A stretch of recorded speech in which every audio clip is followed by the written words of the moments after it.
So I am Carrie Davidson. I'm the Move Well Fitness Manager, the exercise physiologist here for UK Health and Wellness. And today we're talking about optimizing our sleep in relation to physical activity and which one really comes first. Is this a chicken and an egg scenario? And I'll get into that a little bit more. Here's where we're going to go today. We're going to talk about how this is a reciprocal issue, and sleep affects exercise and exercise affects sleep. And they sort of go back and forth, and we'll talk about how and why. What that means for our health and performance when one is reduced or one is brought back into the equation. We'll talk a little bit about the optimal environment for sleep, what we can do to help ourselves get a good night's sleep, besides just the exercise piece, but sort of the routine piece. Some different sleep apps that we know about. We'll talk about those. And I'm going to give you guys the recommendations at the end. So that's where we're headed today, and that's what we're going to talk about. So hopefully by now you've gotten your screens fixed, you've gotten your audio fixed, you've gotten everything fixed the way you want it. So sleep and exercise, which one begets which one? That's really the question. You might have gotten caught in this cycle, and don't think cyclical, think cycle reciprocal, like this picture on the screen, where maybe you went to bed too late, or you didn't sleep well for some reason in the night. Maybe it was a dog barking, maybe your children got up, maybe you had too much wine the night before, whatever, I'm not here to judge. Maybe there was an incident where you just didn't get enough sleep, or your sleep was disturbed. So then the next day, you probably have a little bit of that fuzzy brain, impaired cognitive performance, where everything just takes a little bit longer. It seems a little bit more difficult. And then at the end of the day, when it's time to go to the gym, you don't have a lot of motivation to go exercise because you are so tired because you didn't get a good night's sleep. And so because you didn't exercise, your energy kind of tanks. And so then you didn't really sleep good again the next night because you didn't really exercise, because you felt so tired because you didn't sleep the night before. And then here we go. We're just stuck in this endless loop. And so which one starts which one? I started the scenario with maybe we didn't sleep very well. But maybe the scenario started with we had an injury and we haven't been able to exercise like we routinely have been. And therefore we're not sleeping as well. And therefore we're not exercising, and here we go again. So you could really pick a place anywhere in that, and that can be the starting place. It doesn't necessarily have to be one over the other. So why is this a reciprocal issue? Why is this so difficult to understand? Why is it so hard to jump in and break that cycle, that reciprocal cycle somewhere along the way? And the answer is very, very, very complex. And so I'm trying to give you guys today kind of a bird's eye view of why it's so complex and how we can intervene to stop that cycle. So there are both physiological reasons and psychological reasons. Just like we saw here, the physiological reasons are we didn't sleep good and we don't have a lot of energy, but then our psychological issues are we don't have a lot of motivation to exercise, we're not thinking real clearly, we have that fuzzy brain feeling. So they're both issues that you can see are symptoms of the problem, but they also contribute to the problem. So they go both directions, and they're both integrated, and you can't just take one out without the other one. It all has to come together. So besides just having a physical and a mental piece, there's also individual characteristics, exercise characteristics, and population-specific characteristics that affect both our sleep and our exercise. So this is the total picture. All these bullet points are the total picture, and they can be so varied from person to person. They can be so varied in one person from day to day. And so that's why it's kind of hard to get a handle on this. So what are we going to do?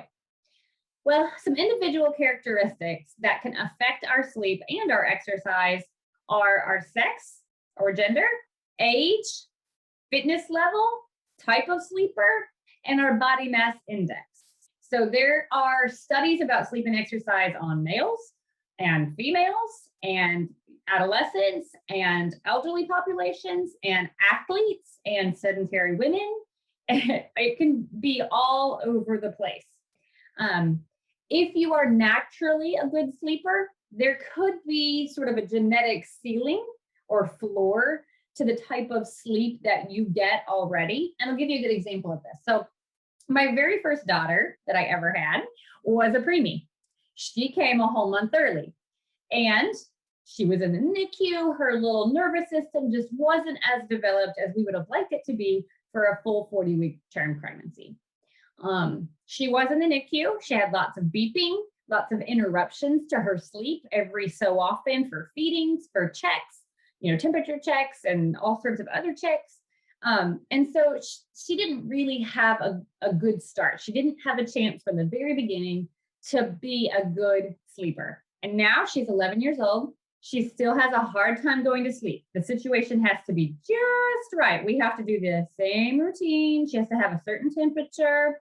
She has to flip and flop and toss her hair and do 1,000 things before she can settle. And then when she does sleep, she's a very light sleeper. Now, flip-flop that to my second daughter, who was just a couple weeks early, but considered full term. She has just more laid back personality in general. She could sleep anywhere, anytime, in the car, on the floor, in your arms, doesn't matter. She could sleep anytime, anywhere. She could eat anytime, anywhere, doesn't have to be on a schedule. She doesn't even have to be hungry. They're very different, and it's same gene pool, but they just have different ceilings and floors. My oldest one probably will never be a person who falls asleep quickly and stays asleep. My second one, a train can go through her room and she would never, ever know. You guys can probably relate to one of these scenarios, either you or somebody that you know. And then your BMI, your body mass index. So BMI, just as a reiteration here, in case you don't know, is a ratio of height to weight. I am 5'4", I have a certain weight. My BMI is a calculation of height to weight. So consider somebody who is pregnant. Their BMI is going to be off the charts because their weight considered to their height is not proportional. Think about somebody who is a bodybuilder and they're super big, lean mass. They're going to show up as obese on that BMI scale because of that height to weight ratio. So our research tells us that the higher the BMI, the more difficult it is to get good sleep. We'll talk about that a little bit more. So those are some individual characteristics that can really affect sleep and exercise. Then specific to exercise, there are characteristics of that in particular that can also affect sleep and exercise. So the intensity, how hard you're working, the duration, how long you're working, the environment that you're working out in, is it inside, outside, hot, cold, high elevation, low elevation, and the time of day. Are you a morning worker outer? Are you an evening worker outer? That can really affect things. Now, I'm here to tell you, this is my caveat. So I'm going to step back from these slides for just a second. And I am here to tell you that if the only time that you have to get some exercise in is late at night, then that is better than not doing anything at all, even if it affects your sleep. And I'll tell you why as we move through this presentation. So keep in mind that exercise is stress. It is work, and our bodies recognize it as stress. And so if we don't sleep, our bodies recognize that as an issue, and then we exercise, that can be stressful. So if we have the wrong balance of that, then it can be really negatively affected. So let's talk about a few of the reasons why. So there have been numerous studies on each one of these issues. So instead of just regurgitating a bunch of research for you, I wanted to give you more of a zoomed out picture of what effect exercise has on sleep and vice versa, and how come these things interact. So when we exercise, our bodies release serotonin, which is a feel-good, happy chemical. The serotonin not only makes us feel good, and that bottom bullet there says mood, it helps improve our mood, but serotonin also helps to regulate our circadian rhythm. Our circadian rhythm is what determines our sleep. So exercise, serotonin, sleep. Obviously, when we exercise, for the time of that work, for the time of that stress, when we're going for that run or going for that walk or lifting those weights, our heart rate increases. Same thing for blood pressure. Blood pressure increases when we're doing the work. But as we exercise over the lifetime, the more regular exercise we have, the lower our heart rate is and the lower our blood pressure in a resting state is. And these are very healthy things. Our heart has become very efficient and our bodies are able to regulate that a little bit better. So over time, lower heart rate, lower blood pressure. Now, we also know when we sleep, our heart rate decreases and our blood pressure decreases. So if they're already low because we've had a lifetime or a long time of exercise, then that helps us to go to sleep and stay asleep because our heart rate and blood pressure are already low to begin with. Now, lots of things, remember, lots of things, and I'm kind of just zipping through here. So if you have questions, remember, please put them in the chat and I'll do the best I can at the end to get to all the questions. Okay, also, we have a decline in our sympathetic and an increase in our parasympathetic nervous activity. What does that mean? Our sympathetic nervous system versus our parasympathetic nervous system. Our heart beats without us thinking about it and without us having to make it beat. Our bodies breathe without us having to make them breathe or having to think about breathing. These are part of our autonomic nervous system. They just happen automatically. Now, when we get into our sympathetic nervous system, this is our fight or flight response. This is in the moment, critical, right then, right there. So as we exercise and over time, again, we have a decline in that sympathetic and an increase in parasympathetic nervous activity. Once again, when we get to sleep, then it's easier to get into that parasympathetic nervous category in order to get to better sleep. We also have research that supports a change in endocrine function. So thyroid and all the systems that regulate hormones and part of our metabolism is affected by our exercise, which we know is also affected when we sleep, as well as our immune function. So you may already know, this may not be a surprise to you, that when we sleep and we rest, that's when our body does a lot of repair work. Cells, viruses, our body sort of goes into the fix-it mode when we're sleeping. So as we, again, have more exercise over the lifetime or over a long period of time, then we tend to have better immune function when we sleep. And we already talked about mood and serotonin. So lots of ways that exercise affects sleep, and you can probably guess how these are going to go the other direction here. When we sleep well, I'm not going to define well. When we sleep well, we have a better mood. We have a better outlook. Our psychological state is a lot better. You might consider, as adults, we typically get somewhere between 6 and 8 hours, hopefully get 6 to 8 hours of sleep as adults a night. And you know that if that is routinely what you get, maybe you're a routine 6 hours a night, that's what you do, that's what you function on, that's what works for you. And then there's a night where you maybe got 2 or 3 hours, you can tell everything seems to go wrong the next day. You're in a bad mood, everything that can go wrong will go wrong. This is all very psychological. All right, hopefully we're getting that 6 to 8 hours, but nevertheless. All right, also when we have decreased sleep, our ability to maximally perform exercise feels a whole lot harder. When we're tired, when our mood is not what it needs to be, working out and exercising feels harder than it really is. It's our perception of how hard we're working is affected by the amount of sleep that we had. So SD stands for sleep deprivation. So max performance feels harder with sleep deprivation. Now, this is really, really important, this third bullet. It's all really, really important, but I want you to pay particular attention to this one. We have increased insulin resistance and decreased glucose tolerance with sleep deprivation. Let me say that again. When we don't sleep enough, our body actually resists insulin and doesn't tolerate glucose as well. Now, if you are a diabetic or you live with someone who's diabetic, this should be shooting off some alarm bells for you. And part of the prescription for managing that might be more sleep. Now, the good news is this can be partially reversed with physical activity. What? I know, this is like the best part of the whole thing. Partially reversed by physical activity.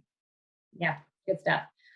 Also, sleep deprivation increases our risk of injury because we may not be at the top of our game. We might not have the motor skills that we would if we had a full night's sleep. And so when we are doing that exercise or the performance or whatever it is that we're doing physical activity wise, we have a higher risk of injury. It's like driving when you're sleepy. You're more likely to have an accident when you drive sleepy than if you're driving fully awake. Also, our immune response decreases with sleep deprivation. So the less we sleep, the harder it is for our bodies to fight off diseases and take care of itself. So sleep equals better health. We also have a higher risk of heat and cold injuries, and this can be due to perception. So you don't realize you're getting so hot, you don't realize you're getting so cold because your cognitive isn't what it should be because you didn't sleep very well or you haven't been sleeping very well. So the risk is a lot higher for injury, both heat and cold, and then regular just mechanical injury when we don't get enough sleep. So these are 5 really big deal bullets. And I want us to take a minute to let that sink in. Yeah, I hope that there is one of these that really shoots off in your brain that goes, oh my gosh, oh my gosh. And one of these is going to go, that's where I need to intervene. That's where I need to pick up the pace. That's where I need to sleep more. That's where I need to exercise more. That's where I need to do whatever it takes. All right. Sleep extension, otherwise known as sleeping longer or maybe even napping. There's a lot of heated debate on napping. So I'm not going to go into napping, but getting more sleep than what you previously have gotten. That's kind of what we're going to go with for the definition of sleep extension. Getting more sleep than what you previously had been getting improves our physical performance, improves our cognitive performance, increases our mood, gives us more energy so we don't feel so fatigued, gives us more vigor. These are not things that I'm just sort of shooting off to you. These are all things that we have found in the research. I'm going to give you the references at the end. A really, really interesting thing is that there is an inverse relationship between the amount of sleep prior to sleep deprivation and the rate at which increased sleep reversed all of that alertness and performance. So we can sleep longer to get better results in physical, cognitive performance, mood, fatigue, and vigor. Sleep is important. Now, I want to say all of that and then say, if you have a diagnosed or quote unquote sleep condition like insomnia or sleep apnea or restless leg syndrome, or one of those things where you've been working with a provider on your specific sleep conditions, then you should definitely continue to work with your provider in your unique situation. Those are a whole different ballgame, and these may or may not apply to you, especially if you're on medications for something of those conditions. That changes things. So let's talk about good sleepers versus troubled sleepers.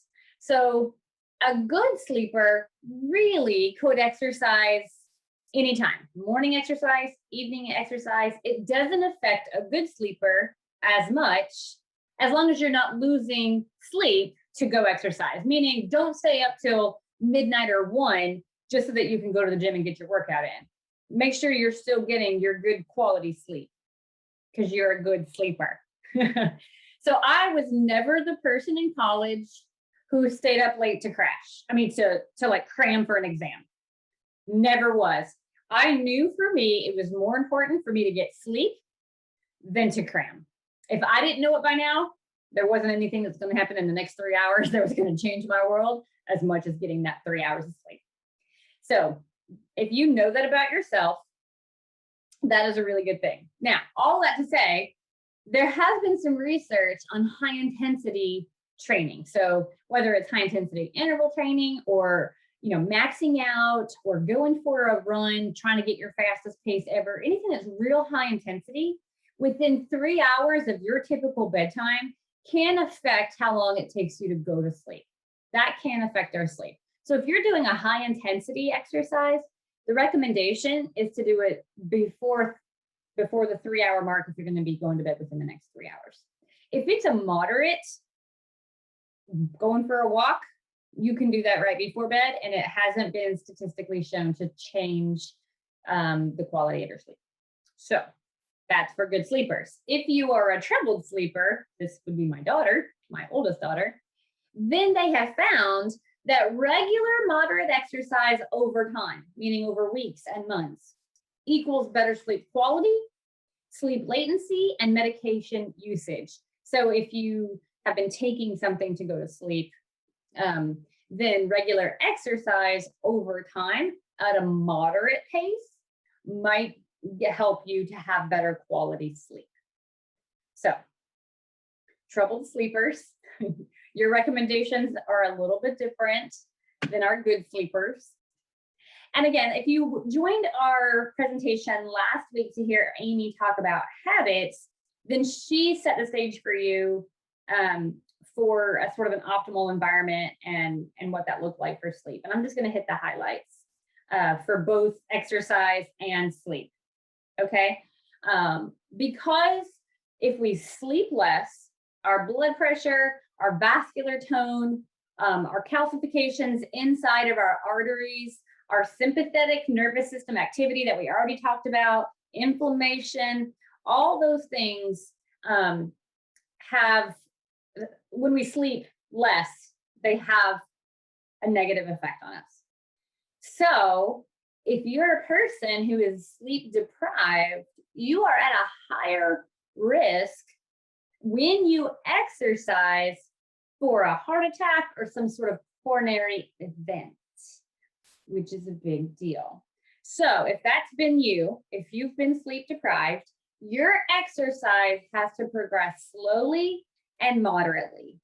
It can have those big effects to reverse some of these things, but you have to progress slowly. So if you've been a non-exerciser and you've been really a non-sleeper, not a very good sleeper, you're sleep deprived, you're not going to want to jump in with going for a run or doing a max lift. You're going to want to start easy and slow and for a short time, and then slowly progress that over time. If you have questions about this that are specific to you, I really recommend that you schedule an exercise consult with me or Ryan or Jake, 3 of our exercise physiologists here at UK Health and Wellness, and we can talk to you about what that slow progression should look like for you.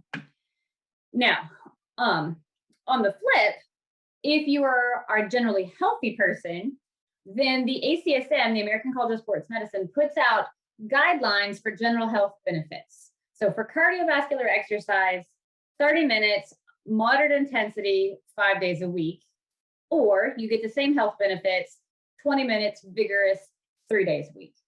If you're generally healthy and you are not sleep deprived. And that is for cardiovascular exercise. For strength exercise, it's very generic. And again, come see somebody, a fitness professional, that we can help you get a program that's unique for you. But the guidelines say 2 to 3 sets, 8 to 12 reps, major muscle groups, at least twice a week, non-consecutive days. Again, those are generalized guidelines. If you have a specific goal, I want to lose weight, or I want to put on muscle mass, or I want to lift really heavy things, then that's going to look really, really different depending on who you are. Okay, so those are our exercise recommendations. I gave you sleep recommendations. I gave you exercise recommendations. Now, optimal environment. We know that we sleep better in a cooler environment. Somewhere between 63 and 67 degrees, research shows us, is when we sleep our best. So what I can tell you is proximal means far away, distal means close into the body. So there's a gradient between our skin temperature out here versus in here. And regular physical activity induces a more regular decrease in body temperature and helps to promote sleep. So regular physical activity over time can help us whenever we're getting ready to go to bed to get this body temperature down quicker. It might even sound counterintuitive. Another way, obviously you want to turn your air conditioner down if you're using air conditioning. Maybe even take a shower an hour or so before bed because your skin heats up while you're in that warm bath or shower, and then it's going to cool right back off again when you get out. Reducing our screens and our light. I'm sure Amy talked about this in detail. We want to stop screens about an hour or an hour and a half before bed and start reducing the light. You know, it was really apparent to me when my kids were babies that this sort of happened for us without thinking about it. I programmed our temperature to drop. We started to turn the lights down. We turned the TV off. We started reading books instead of using screens. We had a regular nighttime routine for our babies. The same holds true for adults. Start turning your temperature down, start turning your lights down, and go through a routine that signals to your body that it is time for sleep. Now, for some of us, that might be a shower or a bath about an hour before bed, pajamas, maybe read a book, maybe you put lotion on, brush your teeth, whatever it is, make it a routine. Bedtime routines are not just for kids. Bedtime routines are for all humans. All right, I am running out of time, and I know you guys have about 30 minutes. So I just want to highlight a few sleep apps. And if you follow along our MoveWell blog at all, I'm going to give you our blog address. Jacob probably will throw that up in the chat for you guys if he hasn't already, but I've given it to you at the end. We had done a whole week on sleep and exercise, and one of our weeks or one of our days, we looked at a bunch of different sleep apps, sleep and exercise apps. And here's sort of the top ones that we recommended. Fitbit, Sleep Cycle, Sleep Score, they all have different sort of benefits and, really, really good things about them. But what I really want to highlight is Sleep Rates. So this is a free to you app. It's normally a $10 a month subscription app, but UK has an agreement with Sleep Rate. And so UK employees and students can get Sleep Rate for free. If you want more information on that, again, you can go to the website and find that. I think there's a questionnaire that you have to fill out, and then you can get that downloaded and use that for free if this is something that you really want to take a look at. It's a great way, when you track your sleep, it's a great way to see trends and to go, oh my gosh, I didn't realize I wasn't getting 8 hours. I didn't realize I wake up so much in the night. I didn't realize. So it's really, really a cool tool.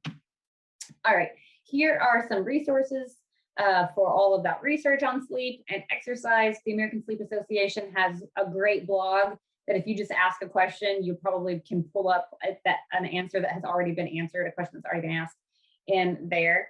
And then next week, you can join Dr. Karen Barlow-McNeese. She's one of our registered dietitians to hear about the two-way street between sleep and then what we eat and drink. So just like we were talking about exercise and sleep, she's going to talk about nutrition and sleep. And then there is our blog website. So it is all things physical activity. We post every single day. Sometimes we'll get some nutrition information in there and post twice a day. So there's really a lot of information on there. And then if you want to schedule a one-on-one consult that is free for UK employees and spouses, you can do that through your health and wellness dashboard. So I'm going to stop my screen share and I'm going to open the chat and see if there are questions that I can get to.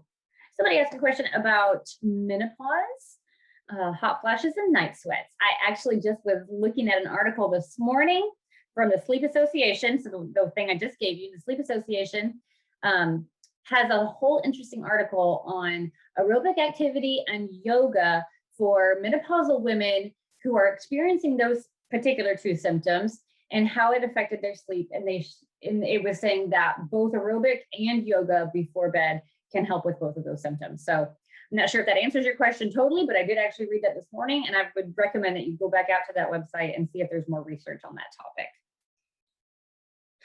Medication affect the exercise, serotonin, sleep scenario.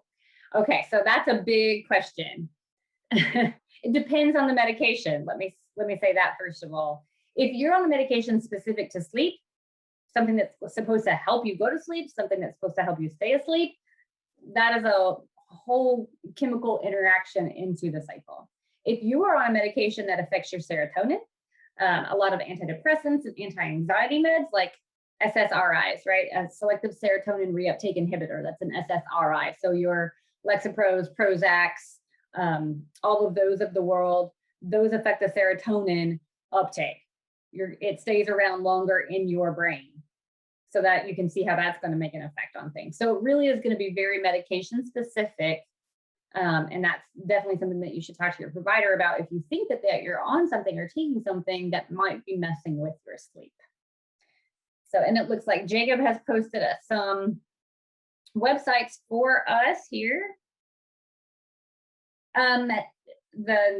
Sharing these links. So I normally tell you that Jake will put them in the show notes because he does our podcast, but this YouTube video won't have show notes. So I'm going to suggest that we put these links in the description of our YouTube whenever we publish this to YouTube. And hopefully that will work. Jacob's our technical guru behind the scenes here today. Yes, he says they will be on the YouTube link. So there you go. I ran over my time just a little bit, you guys. I'm so sorry about that. If you have other questions, feel free to email us at healthandwellness@uky.edu. I'll stay on here for another minute or so. So if you want to throw a question up there in the chat, I'm here for you.